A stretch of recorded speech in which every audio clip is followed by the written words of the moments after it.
여러분, 오늘 들려드릴 이 사연은 유튜브 댓글에서 시작된 이야기지만 한편의 인생 그 자체였습니다. 댓글을 읽고 사연이 깊이 공감되어 글로 전해드리려 합니다. 가끔은 말하지 못한 시간들이 우리를 가장 많이 설명해 줍니다. 오늘 이 사연은 바로 그런 이야기입니다. 이름도 없이 흘러간 한 사람의 10년. 그 조용하고도 긴 시간에 귀 기울여 주시길 바랍니다. 안녕하세요. 저는 지금은 그럭저럭 새로운 삶을 살아가고 있는 40대 초반의 한 남자입니다. 누군가는 은둔형 외톨이라 부를지도 모르겠습니다. 실제로 저도 한때 세상과 단절된 채로 살아왔습니다. 다른 사람들과 연락하지 않고 모임도 피하고 사람들과 눈도 잘 마주치지 않는 삶. 처음엔 그런 제 자신이 싫었습니다. 왜 나는 이렇게밖에 살지 못할까? 왜 나는 늘 멈춰 있는 걸까? 하지만 돌아보면 그건 제가 선택한 은둔이 아니었습니다. 누군가를 지키기 위해 어쩔 수 없이 멈춰서야만 했던 시간이었습니다. 제 20대는 전문직 시험을 준비하며 시작됐습니다. 무언가 해내고 싶었고 해낼 수 있을 거라 믿었던 나이였죠. 그러던 어느 날 아버지가 이상해지기 시작했습니다. 처음엔 자꾸 같은 말을 반복하시고 물건을 어디에 뒀는지 모르시고 간단한 약속도 잊으셨어요. 처음엔 웃으며 넘겼습니다. 나이 드셨으니까 그럴 수도 있지. 하지만 그게 치매의 시작이었습니다. 시간이 지날수록 아버지는 달라졌습니다. 사람이 바뀌었다고 해야 할까요? 욕을 하시고 소리를 지르시고 밖으로 나가려 하셨습니다. 심지어 저를 밀치고 때리려 하신 적도 있었습니다. 저는 그때부터 아버지의 간병인이 되었습니다. 24시간 항상 곁에 있어야 했습니다. 한눈을 팔면 사고가 났습니다. 도어락을 달고 창문에 잠금 장치를 하고 칼을 치우고 위험한 물건을 모두 숨겼습니다. 제가 준비했던 모든 계획은 서랍 속으로 들어갔습니다. 공부는 뒷전이 되었고 친구들과의 연락도 끊겼고 나가는 것조차 불가능해졌습니다.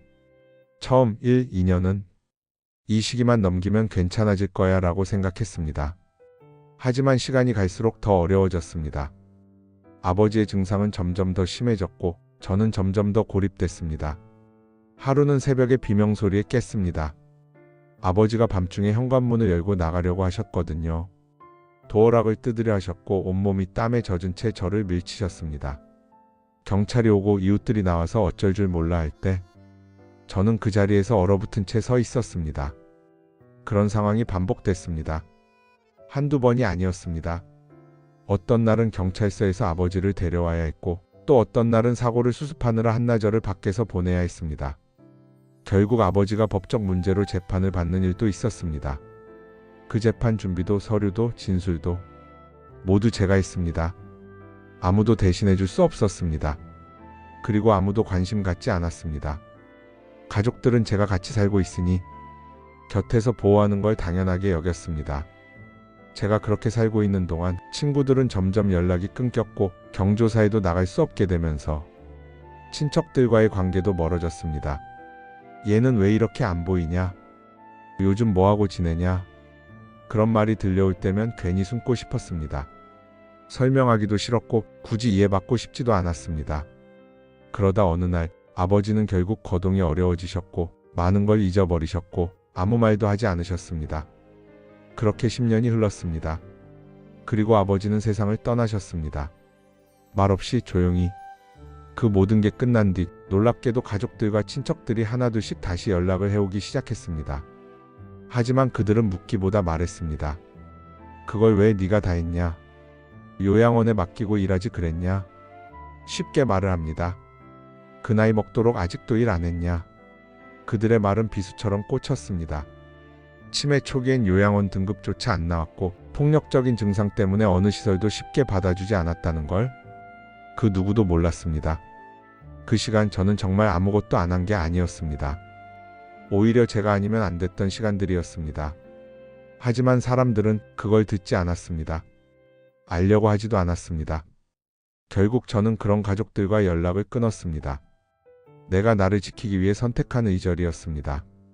누군가는 지금도 저를 무기력한 사람이라 부릅니다. 일 안 한 사람, 왜 간병했냐고, 왜 그 시간을 낭비했냐고 말합니다. 하지만 저는 압니다. 그 10년은 누구보다 치열했던 시간이었다는 걸. 고립된 10년, 잊혀진 10년이 아니라 한 사람을 지키기 위해 모든 걸 걸었던 10년이었습니다. 저는 아버지를 돌아가시는 날까지 최선을 다해 지켜드렸습니다. 최선을 다했기에 후회는 없습니다. 지금 저는 다시 시작하고 있습니다. 조금은 낯설고 때론 두렵기도 하지만 이제는 저를 위해 살아보려 합니다. 아버지를 위한 시간이 끝나고 이제는 저만의 시간이 시작됐습니다. 이제는 제가 저를 응원하려 합니다. 늦었지만 괜찮습니다. 저는 여전히 살아있고 이제부터가 진짜 시작이니까요. 저에게 용기를 주십시오. 가끔은 한 사람의 조용한 10년이 우리 모두에게 큰 질문을 던집니다. 당신은 그 시간을 어떻게 보았습니까?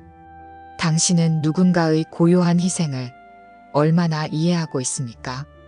오늘의 사연이 공감되셨다면 구독과 좋아요 부탁드립니다. 그리고 이 글 속의 주인공의 새로운 인생에 진심 어린 응원을 보냅니다.